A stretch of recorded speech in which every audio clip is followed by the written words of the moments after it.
Bonjour à toutes, bonjour à tous. Aujourd'hui, nous allons vous montrer comment fabriquer une boîte à feu étanche, puis nous testerons l'efficacité de cette boîte. Voici le matériel nécessaire. Une boîte métallique avec un couvercle, du carton, attention de ne pas avoir ni de scotch ni d'étiquette plastifiée qui soit collée dessus, une bonne paire de ciseaux, des petites bougies chauffe-plat, une boîte de conserve vide ou une vieille casserole, et du scotch d'électricien. Dans un premier temps, il faut découper des bandelettes de carton dont la largeur correspond à la hauteur de votre boîte métallique.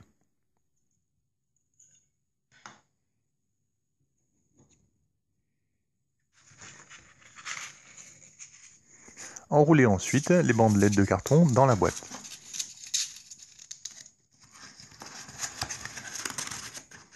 Veillez à bien serrer les bandelettes autant que possible.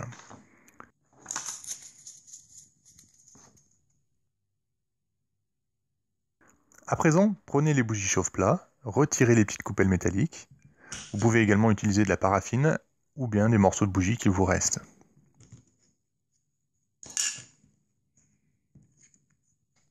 N'oubliez pas d'enlever également la petite partie métallique qui se trouve sous la bougie. En revanche, vous pouvez laisser la mèche, ça ne gênera absolument rien.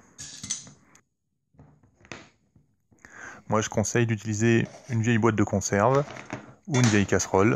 Comme ça, on peut utiliser le surplus de bougies fondues pour la prochaine fois. Il suffit ensuite de déposer la boîte de conserve sur une source de chaleur pour faire fondre les bougies. Veillez à ce que tout soit parfaitement fondu et qu'il ne reste pas de petits morceaux de bougie.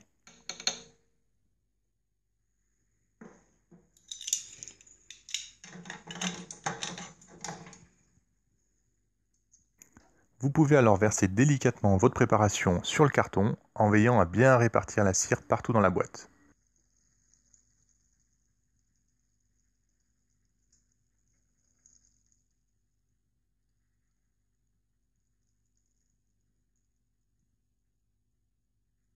Puis laissez refroidir pendant au moins 1 heure.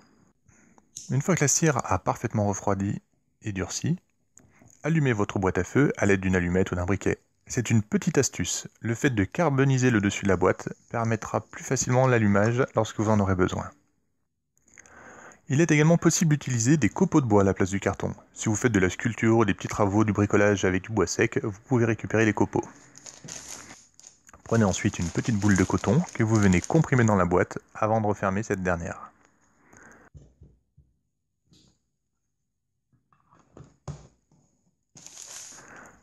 La dernière étape consiste tout simplement à fermer la boîte hermétiquement à l'aide du scotch d'électricien. Et voilà, la boîte est prête. Moi, j'utilise volontairement des couleurs assez vives afin de retrouver plus facilement ma boîte en cas de situation d'urgence. Il est à présent temps de tester l'efficacité de notre petite boîte.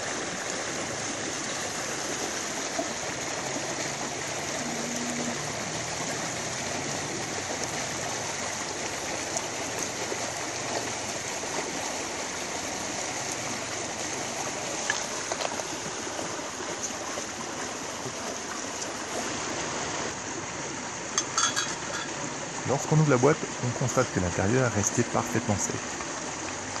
Il faut à présent bien écarter les fibres du coton, ce qui lui permettra de s'enflammer plus facilement.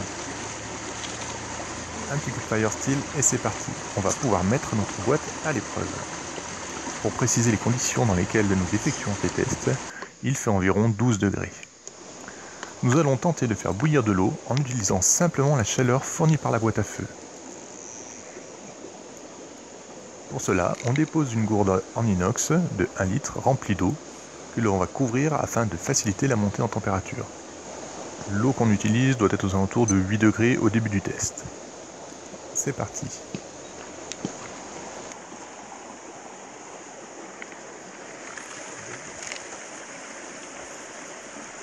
Alors ça ne se voit pas très bien sur la vidéo, mais l'eau commence à frémir au bout d'environ 20 minutes. Et il faut un peu plus d'une demi-heure pour que l'eau entre vraiment en ébullition.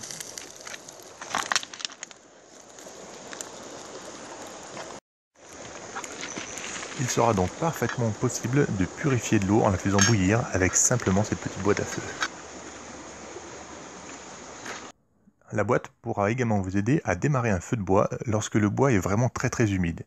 Il vous suffit pour cela d'allumer la boîte, puis de la placer au milieu de votre tas de bois que vous aurez monté en tipi.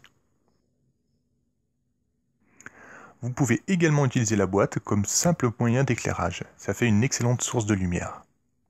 Dernière petite astuce, vous pouvez utiliser des bougies à la citronnelle afin de vous servir de la boîte en tant que répulsif à moustiques.